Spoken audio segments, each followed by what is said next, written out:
My name is Nancy. I'm sitting in my new brownstone in Brooklyn, looking out at the blooming garden I planted last May. The silence here is a welcome change from the penthouse, free from traffic noise and the constant reminder of my brother's voice. It's hard to believe how far I've come since that fateful day when everything changed. It was a Friday morning, the day my brother, Ethan, expected to close the sale of my penthouse. I was sipping my coffee in my corner office when my mom called, her voice tight with anger. "What did you do?" she demanded. I took a deep breath and replied, "Good morning to you too. The title company called Ethan this morning. The sale is frozen. They're investigating for fraud." My mom was furious. "Fraud, Nancy?" Ethan is devastated. The investors are furious. The buyers are threatening to sue. This was supposed to close today. I let the silence stretch, then asked, "Mom, did Ethan tell you whose penthouse he was selling?" She was silent for a moment, then said, "He said it was a joint investment property. You and him together." I couldn't believe what I was hearing. I bought that penthouse 8 years ago. I pay the mortgage. I pay the property taxes. I pay the maintenance fees. My name is the only name on the deed. Ethan tried to forge my signature on a purchase agreement and sell my home without my knowledge. My mom tried to defend him, saying, "Ethan said you'd agreed to sell. He said you were splitting the proceeds for his fund." I told her to call the title company and ask them whose signature was on the documents, and if it matched any of my legal documents on file. Then I hung up. It all started 8 years ago, when I bought the penthouse with my first senior associate bonus. It was my sanctuary, a place where I could escape the stress of work and relax. I'd worked long hours as a junior associate to afford the down payment, skipping vacations and eating ramen for dinner. Ethan knew all this, but he still saw my penthouse as an opportunity for his latest business venture. Since then, Ethan had been on a series of failed business ventures.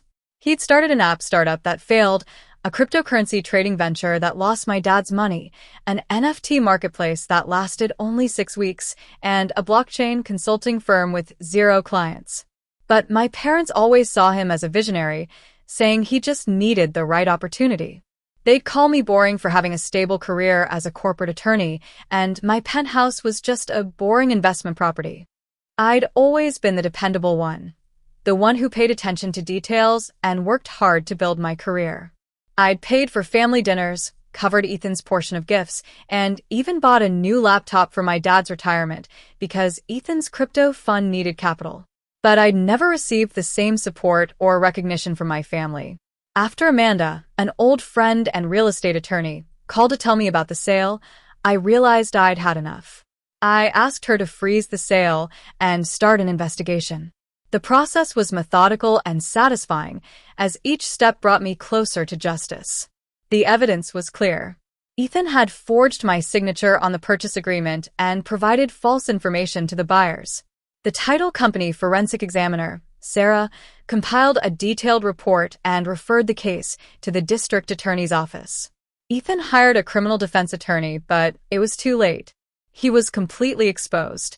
My parents tried to intervene, but I refused to participate in their so-called family therapy. They showed up at my office, and when my dad raised his voice in the lobby, security escorted them out. The DA called me to discuss a plea deal, but I thought about the ghost ledger I'd created in my head. It was a record of all the emotional costs I'd endured over the years, from the erosion of my confidence to the time I'd wasted on Ethan's failed ventures. I decided to prosecute. The consequences were far-reaching. Ethan was arraigned on charges of attempted grand larceny, forgery, and criminal impersonation.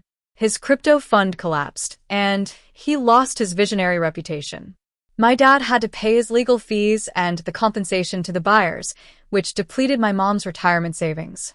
The family fractured, and the extended family learned the truth. 6 months later, Ethan pled guilty to reduced charges. He was sentenced to 3 years probation, 200 hours of community service, and $50,000 in restitution. His criminal record was permanent. I sold the penthouse in May, not because it was tainted by Ethan's actions, but because I wanted a fresh start. I bought this brownstone, a place where I could build a life without the constant shadow of my brother's failures. Amanda and I had lunch last week for the first time since college. We talked about the case and how strange it was that a random real estate transaction had reconnected us. She said she almost didn't take the call that day, but something felt wrong about the documents. I'm glad she did. The family WhatsApp messages started arriving last month, my mom trying to reconnect, my dad suggesting coffee, and using Ethan's probation officer as a conversation starter. I read them, took screenshots for my records, and then deleted them.